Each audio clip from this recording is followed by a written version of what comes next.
The shell casing was the wrong color. That was the first thing Arbitrator Vensalis noticed when she entered the evidence chamber. Not the crater reports, not the casualty manifests, not the 17 pages of formal protest filed by the Drain Collective. Just a small, spent cylinder of metal, no longer than her forearm, resting inside a containment field on a rotating plinth. Someone had retrieved it from the debris field and sent it here as documentation. It was the color of old blood, oxidized at the rim, and it was warm. The sensors said it had been cooling for 6 days. It was still warm. She stared at it for a long time before she realized her hands were clasped behind her back, a posture she associated with executions, not evidence review. The report underneath, it said the humans had agreed to stop using railguns. The report did not say what they had started using instead. 3 months earlier, the vote had passed with historic margins. 41 member species, 39 in favor, 1 abstention, the Murathi, who abstained from everything on principle, and 1 species that had no vote because the item under discussion was themselves. The human delegation sat in the curved lower tier of the grand convocation floor, which everyone understood was not an architectural accident. The seating arrangement in the convocation chamber had been established 400 years ago, before humanity's inclusion, and the lower tier was where junior members observed proceedings that concerned them without being permitted to formally obstruct the outcome. Protocol had never been updated. No one had thought it necessary. Ambassador Elena Vasquez did not appear bothered by this. She sat with her hands folded on the desk in front of her, her posture almost formally still, watching the vote tally climb. She had dark eyes that didn't move much. Several of the senior arbitrators had noted this in their personal logs, the way she watched without appearing to react. One had written, "The human representative gives the impression of someone who already knows how a story ends." He had meant it as a criticism. He was not certain now that it had been one. The railgun prohibition passed. The resolution text was precise, comprehensive, and the Council was proud of this, technically airtight. It prohibited the deployment of any magnetically accelerated kinetic projectile above 2.4 kilograms in mass and 1,800 meters per second in velocity within any system containing inhabited worlds, habitable bodies, or recognized territorial space. The physics had been calculated. The threshold had been set deliberately below the minimum specifications for any human railgun on record. They had done their homework. Vasquez requested the floor for a response. She was granted 45 seconds, which was the standard courtesy allotment for affected parties. She stood. She looked up at the chamber, all 41 species arranged in their ascending tiers, all their various optical organs pointed at her, and she said, "We acknowledge the resolution. We will comply with its terms. Thank you for your time." 39 seconds unused. She sat down. The chamber had expected anger or argument, or at minimum the lengthy formal objection the human legal team had been preparing for weeks. The legal team looked as surprised as anyone. One of the junior human attachés leaned toward a colleague and whispered something. The colleague whispered back. Neither of them looked at the ambassador. Vensalis, watching from the arbitration bench, felt the first cold thread of something she could not name. It would be 61 days before she understood what the thread was. It was warning. The Drain Collective's complaint arrived on day 44. The Drain were careful beings, methodical, architecturally minded, deeply invested in the orderly progression of cause and effect. Their homeworld was a place of vast geometric cities and meticulous bureaucratic tradition, and they applied the same geometry to conflict. They did not fight wars. They prosecuted them, step by logical step, resource by resource, until one party could demonstrate quantitative advantage and the other could acknowledge it cleanly. It was efficient. It was civilized. It was, the Drain had always believed, the correct approach to violence. They had been managing a border dispute with a small human colony fleet for 11 months. Nothing unusual, territorial pressure, competing resource surveys, the ordinary friction of an expanding species running into established claims. Standard procedure called for a negotiated survey boundary, enforced with deterrent vessel presence on both sides. The Drain had deployed 6 deterrent cruisers. The humans had deployed what looked like a cargo convoy. "They were hauling something," said Fleet Commander Dressenvaya, speaking to the arbitration panel via relay, his secondary throat sacs contracted with agitation. "Our scans read industrial fabrication equipment, heavy manufacturing. We assumed they were establishing a mining operation on one of the contested bodies, which would have constituted a territorial claim violation. We moved to interdict." Ven Salas looked up from her notes, and the human vessels responded with weapons fire. "No," said Dressenvaya, "they responded by stopping." A pause. "They stopped their convoy. They deployed a debris anchor, a passive positioning device, no weapons signature, and they waited." "For how long?" 11 hours. The panel exchanged glances. What were they waiting for? Dressenvaya was quiet for a moment. When he spoke again, his voice had changed registers in a way that Ven Salas associated with genuine discomfort. Not professional discomfort, not strategic discomfort, but the particular tone of a being who had encountered something they genuinely could not fit into their existing understanding of the universe. "We don't know," he said. "They didn't answer our hails, they didn't move. They just waited, and then they began to build something." The fabrication equipment was real. That was the second mystery, and it was worse than the first, because it made sense and didn't make sense at the same time. The humans had genuinely unloaded heavy industrial equipment onto a small, unremarkable body in the contested zone, a dense little rock with almost no recoverable resources, the kind of place a Drain survey team would have marked negligible value and ignored for another century. It was strategically meaningless. There was nothing there worth having. They built a structure in 9 days. The Drain scanned it constantly. It was not a habitat, not a weapons emplacement, not a mining operation. It was, as best their engineers could determine, a large electromagnetic launcher, but one so far below the railgun prohibition threshold that it didn't even trigger the monitoring protocols the Council had established. The barrel length was extreme. The power generation was significant. But the payload capacity, by every calculation the Drain ran, was beneath the prohibited threshold by a comfortable margin. "We ran the numbers 16 times, Dressenvaya told the panel. "We brought in 2 independent engineering consultancies. Every analysis confirmed. What they built could not, under any physical law, produce a projectile in violation of Resolution 7741. "So what was the problem?" asked panel member Gorathixes, who had the clipped impatience of someone who processed complaints by volume rather than weight. Dressenvaya reached forward and transmitted a secondary file to the panel's displays. "They built 47 of them." The room was quiet. "At first we thought they were establishing some kind of mining array," he continued. 47 below-threshold launchers, if used for ore ejection, would be a legal if inefficient way to move material off a low-gravity body. Then we noticed the alignment. They weren't aimed at collection points.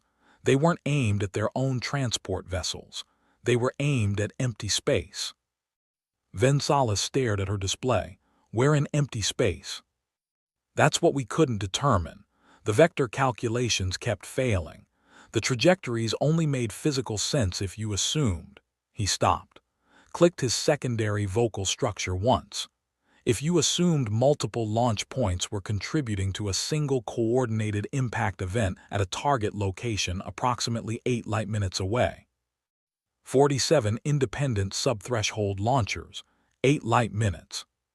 Ven Salas set down her stylus. She picked up the complaint file and went back to the beginning. She read it again from the start. She was looking for the moment where she had missed something. She found it almost immediately, buried in the initial scan logs, flagged as irrelevant by the automated system because it was just a timestamp discrepancy. The humans had started building the launchers 9 days before the Drain Interdiction Force arrived. They hadn't built the array in response to being stopped. They had already been building it. The cargo convoy had stopped and waited for 11 hours, not because it was surprised or buying time or waiting for orders. It had stopped because the construction schedule called for a delay at that stage, and the Drain cruisers happened to be there for it. The humans hadn't noticed the Drain were there.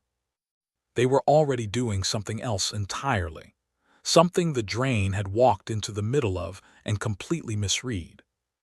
What was the target? Vinsalis asked quietly. An abandoned deep space relay, Dressenvia said.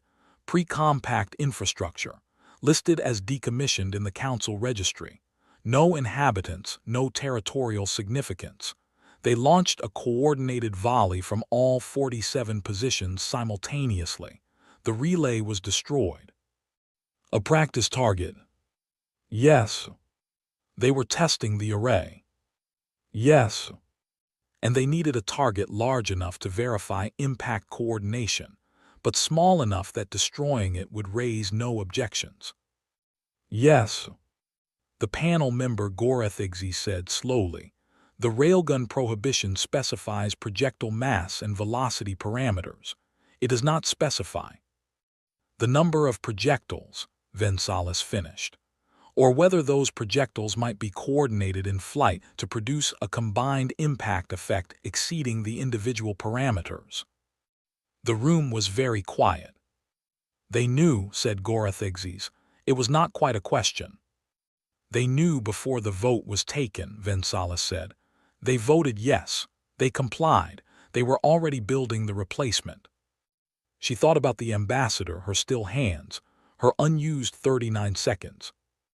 We acknowledge the resolution. We will comply with its terms. They had every word of it. The request for Ambassador Vasquez went through 3 layers of diplomatic routing before she agreed to appear before the panel in person rather than via relay. She arrived without a legal team. This was, Vinsalis noted, either complete confidence or a very specific kind of theater. She had not yet determined which. Vasquez was a small woman by human standards, which still meant she stood taller than 2 of the panel members. She had the kind of face that looked like it had made many decisions and was comfortable with most of them. She wore no insignia, no rank markings, nothing that human delegations usually deployed as deliberate status signals. Just a dark coat, just still hands. Ambassador, Vinsalis began, I want to offer you the opportunity to explain the contested body array before the panel is forced to make assumptions. Vasquez looked at her for a moment. What assumptions are you currently working with? That this was deliberate circumvention of Resolution 7741. Circumvention, Vasquez said, as if tasting the word. A projectile below the threshold was launched from each installation. Every installation was compliant. The array as a system is not addressed by the resolution. We are aware. Then what's the question? Vinsalis kept her voice carefully neutral. The question, Ambassador, is, what is the target? And there it was, the first visible crack, infinitesimally small in Vasquez's composure. Not fear, not guilt, something else. Something that Vinsalis would spend the next 70 days trying to correctly name. That information, Vasquez said, is a matter of human defense planning and is not subject to disclosure under current Council treaty frameworks. You're building a weapon you're not required to tell us about, using components you're not prohibited from using, pointed at a target you're not obligated to name. We're building an asterisk system asterisk, Vasquez said. That's different. Is it? The silence between them lasted long enough to become uncomfortable. Ambassador, Vinsalis said carefully, I am going to ask you something that is not in the formal record yet, and I would like an honest answer. Are you afraid of something? Vasquez looked at her, The dark, steady eyes, the hands that didn't move. "Arbitrator," she said, "we're always afraid of something. That's not the relevant question." "What is the relevant question?" Vasquez was quiet for 3 seconds. For a human, Vin Salas had learned, 3 seconds of silence was a very long time. "The relevant question," Vasquez said, "is whether you should be too." The discovery came 6 weeks later, and it did not come from the human delegation or the arbitration panel or any of the 17 monitoring agencies that had been filing increasingly urgent reports about human construction activity across 14 different star systems. It came from an archival researcher in the Council's own Deep History Documentation Department, a junior Murathi analyst named Sevas who had been running routine cross-references on decommissioned infrastructure logs and found something that made her stop her work for 2 hours before she told anyone. The abandoned relay the humans had destroyed as a test target was not, in fact, abandoned. It was listed as abandoned. It had been listed as abandoned for 31 years. But buried in the maintenance records, not deleted, not hidden, just never cross-referenced with current deployment databases because the registry categories hadn't been updated, were automated diagnostic pings, sent every 47 days, acknowledged by a system that should not have existed, sent to an address that should not have been active, using an encryption key that had been officially retired in the previous administrative cycle. Someone had been maintaining that relay. Someone had been using it. The encryption key, traced through 4 layers of legacy protocol, resolved to a source that Sevas stared at for a long time before she wrote it down. It resolved to the Drain Collective's classified strategic communication infrastructure. Vin Salas read the report in her office, very late, with the lights low the way she kept them when she needed to think without distractions. She read it twice. Then she pulled up the original complaint file, the one where the Drain had formally objected to the human array construction, the one where Fleet Commander Dressenvia had said they couldn't determine what the target was. They had absolutely known what the target was. The Drain had used an abandoned Council relay as a covert communication node. The humans had found it. The humans had, without filing any complaint or notification or diplomatic communication, built 47 precision launchers, tested them on the node, destroyed it cleanly, and said nothing. They hadn't notified the Council that the Drain were running illegal covert communications through Council infrastructure. They hadn't filed a complaint. They hadn't made a diplomatic incident. They had simply removed the capability. And then the Drain had complained about them. Vin Salas sat very still for a long time. She thought about the ambassador's unused 39 seconds. She thought about what it meant to know something and choose not to say it. She thought about what it meant to retaliate without appearing to retaliate, to strike without appearing to strike, to win a confrontation that your opponent didn't know they were in. She pulled up every human construction project currently under monitoring. 14 systems, 42 separate installations, each one individually compliant, each one below every prohibition threshold on record, each one carefully separated from the others in every regulatory database. She started mapping the alignments. It took her 4 hours. When she finished, her hands were cold.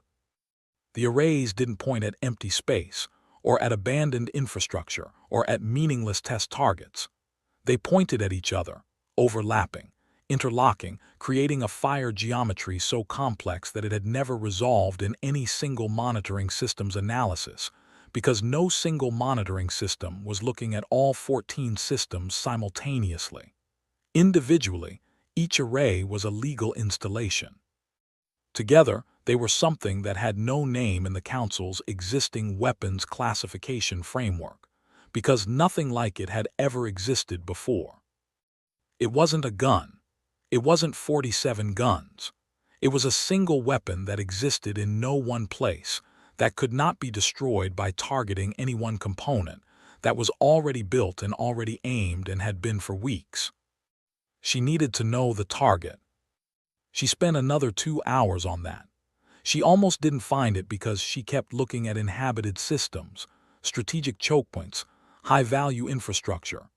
Everywhere that a weapon of this scale should have been aimed if the goal was conventional deterrence or threat projection. She kept searching until she finally widened the query to include everything in the geometric focal point of the array. There was nothing there. Empty space, a coordinate in the outer disk, well beyond any inhabited system, well beyond any infrastructure or territorial claim or surveyed resource. Just space.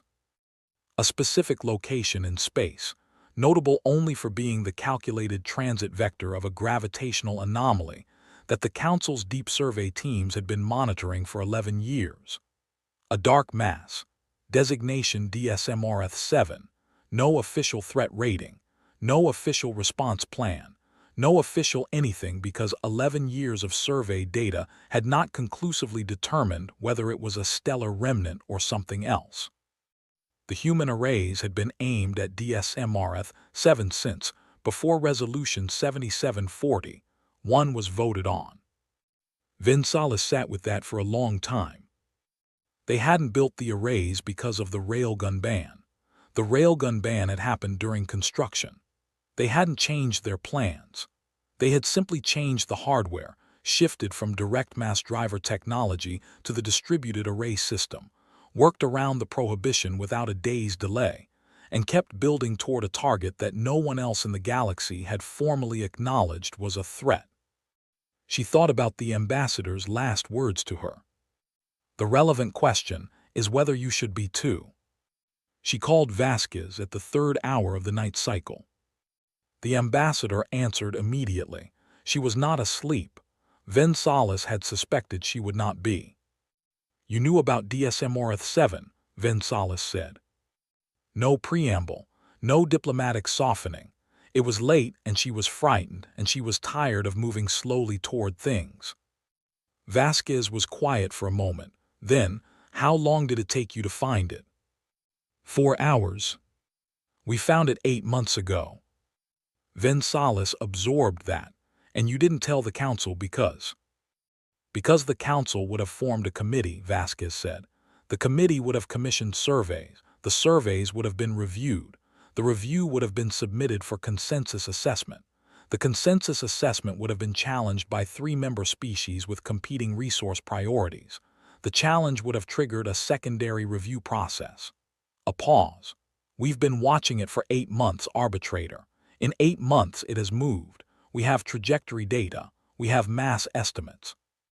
We have impact probability calculations that I am going to be honest with you and say I wish we didn't have, because they have made it very hard to sleep. Vinsalis heard something in the ambassador's voice then, something she had not expected to find, something that recalibrated everything she thought she understood about human confidence and stillness, and those dark, steady eyes. Vasquez was exhausted.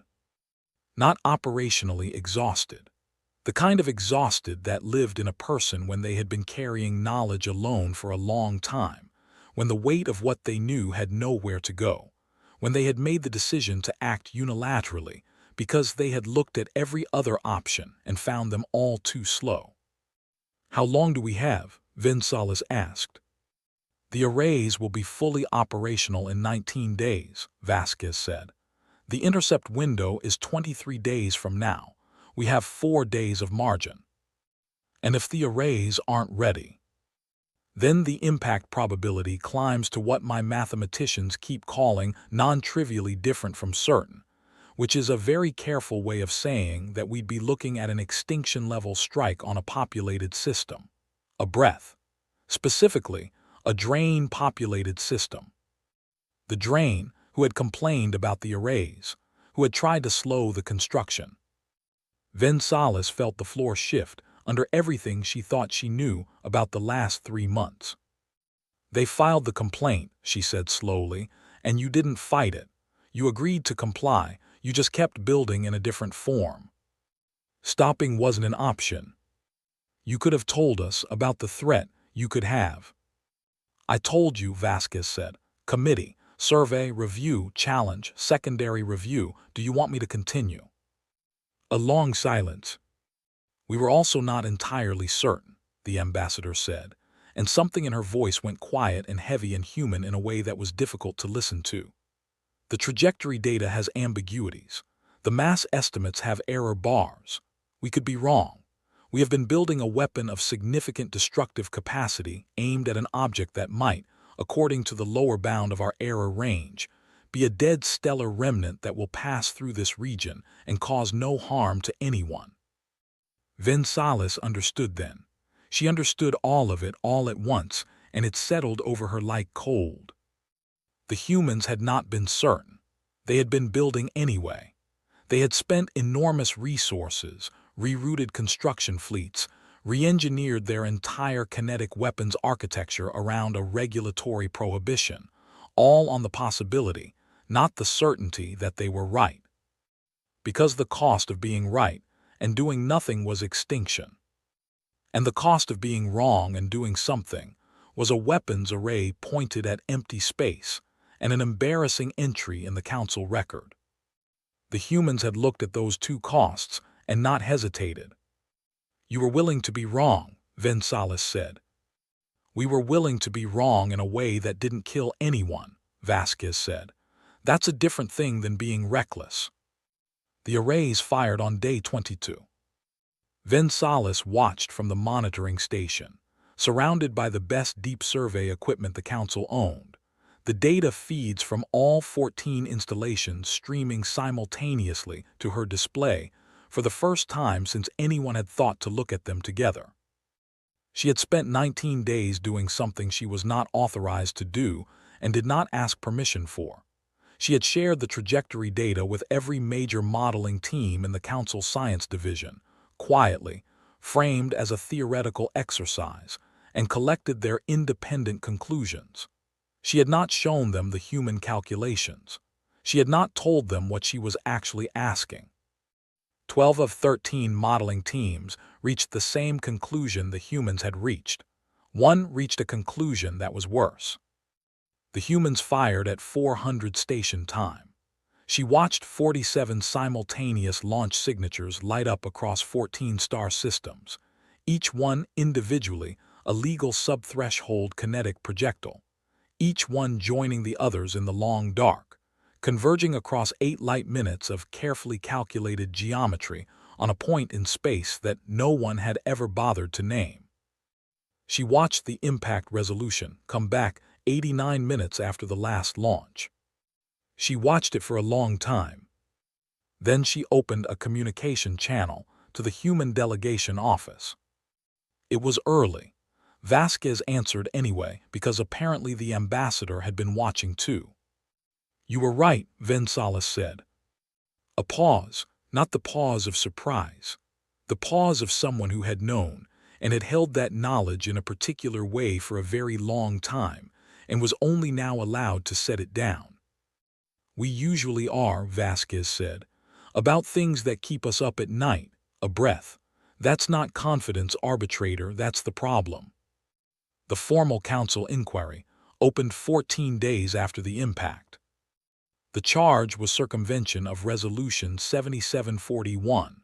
The evidence was comprehensive and uncontested. The humans had designed their array system to be technically compliant with the letter of the prohibition, while producing effects that the prohibition had been designed to prevent. Every element of the legal argument was correct. Vinsalis had reviewed it herself. She delivered her arbitration finding personally, which was unusual.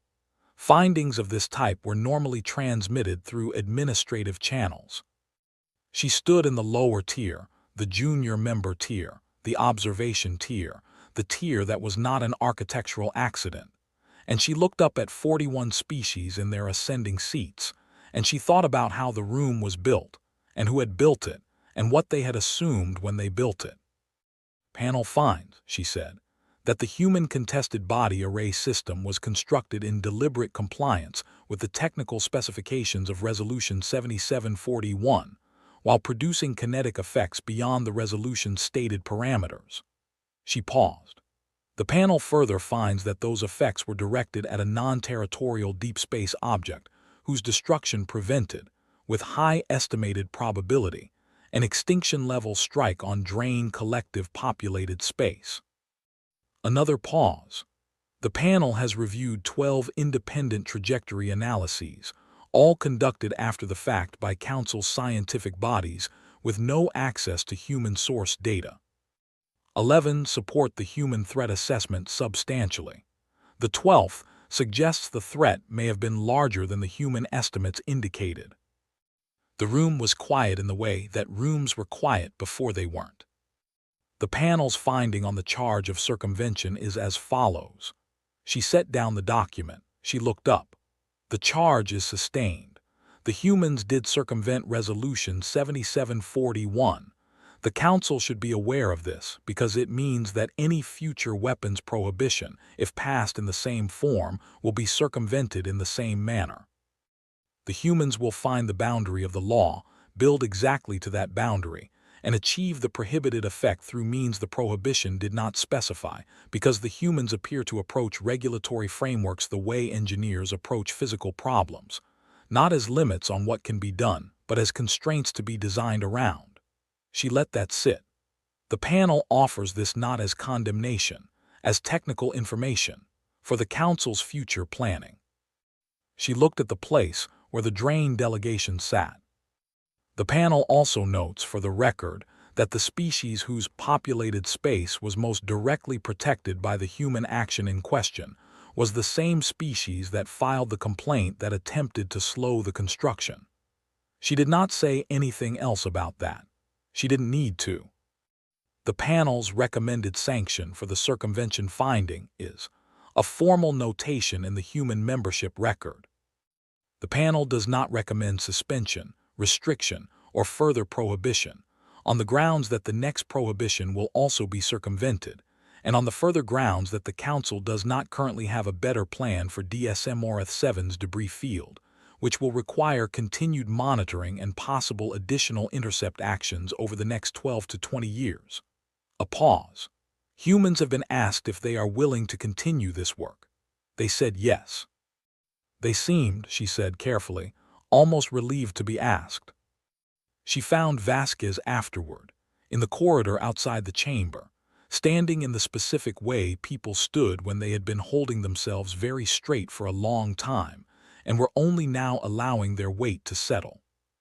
"I read your impact analysis," Vensalis said, "the preliminary one, the one you ran 8 months ago with the first trajectory data." Vasquez looked at her. "You estimated a probability of approximately 40% that you were wrong, that there was no threat." 43, Vasquez said, "at initial assessment. 43% chance that all of this was unnecessary." "Yes. And you built it anyway." "A 43% chance we were wrong means a 57% chance we were right," Vasquez said, "in a situation where being right and doing nothing means a populated system dies." She looked down the corridor, toward the windows that showed the slow turn of the station and the dark beyond it. "I know what the math looks like to you. I know it looks irrational. Going to those lengths, those resources, that confrontation with the Council over a 57% probability." Vensalis didn't say anything. "Here's the thing," Vasquez said. 57% is what we had at the start. By month 3, we were at 79. By month 6, we were at 91. By the time we fired, we had updated to 96, and my lead mathematician had stopped sleeping. She turned back. "We didn't build the arrays on 57%. We built them because we knew the probability was going to climb, and we knew that every day we waited to build would mean one less day to intercept if we needed to. You were calculating probability curves on an ongoing basis. We were calculating everything on an ongoing basis. We have been watching this sector for 3 years.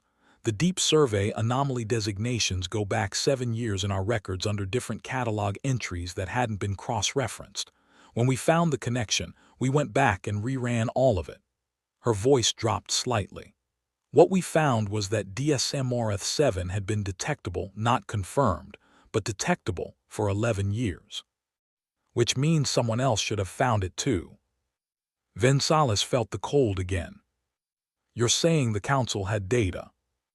I'm saying the data existed. I'm saying it was in the registry. I'm saying that what it needed was someone to look at all of it at the same time, across multiple survey cycles, and ask whether the anomaly patterns were connected. The ambassador's expression was not accusatory.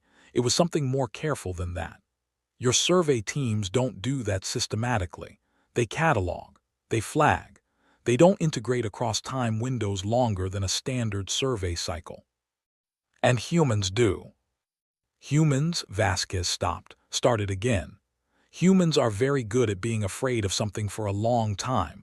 We keep records of our fears. We revisit them. We update them. We build models around them even when there isn't enough data to be certain. She paused. Most civilizations call that paranoia. What do you call it?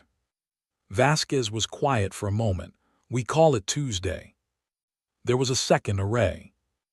Vinsalis found it 3 months later, not by monitoring human construction activity, but by going back to the catalog and running the kind of integrated survey analysis that Vasquez had described. Looking at all of it, across time windows, asking whether patterns were connected. She found 3 additional DSM-class objects. 2 were almost certainly benign. The third was not. She filed the report through the appropriate channels and watched it enter committee review. She thought about Vasquez. She thought about what it cost a person to know something and carry it alone, and make decisions alone, and act alone, and then stand in a lower-tier seat while the people who might have helped asked whether the rules had been followed. She pulled up the registry of human construction activity. She wasn't monitoring it officially. She was looking at it because she had, somewhere in the last 4 months, developed the habit. The third array was already under construction, had been for 2 weeks. She found 4 installations, all individually compliant, all individually sub-threshold, all pointing at a focal point she recognized from her survey analysis as the projected transit path of DSM-4. She thought about the cost of committee review. She thought about standard survey cycle windows. She thought about the kind of civilization that kept records of its fears and updated them and never stopped watching the dark. She closed the file. She opened a channel to the human delegation office. Ambassador Vasquez, she said, when the line connected. Arbitrator, a pause. You found one. I found one. Which one? RF4. A silence. Then good, that's faster than we expected. You expected me to. We expected someone to eventually run the integrated survey analysis. We've been hopping someone would, a breath. It's been lonely, arbitrator. Watching the dark alone, it's better with company. Vinsalis sat with that for a moment. She thought about the empty feeling the chamber had at night when the council was not in session, and the tiered seats were empty, and the junior member tier was just a place on the floor that no one had ever needed to redesign because it had never seemed important. The Drain Collective's populated systems fall within the potential impact radius of Orath-4 as well, she said. Yes, said Vasquez, they do.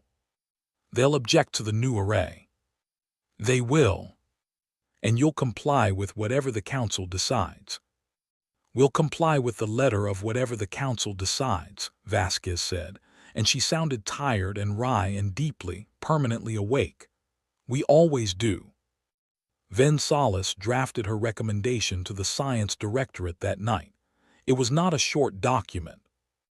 It proposed a new cross-cycle survey integration protocol, a standing threat assessment body with rotating membership, a formal advisory role for human analysts in long-range catalog review, and most controversially, a mandatory integration period of 48 hours before any species filed formal complaint about human weapons construction activity, during which the complaint would be held, while an independent team reviewed the construction trajectory data.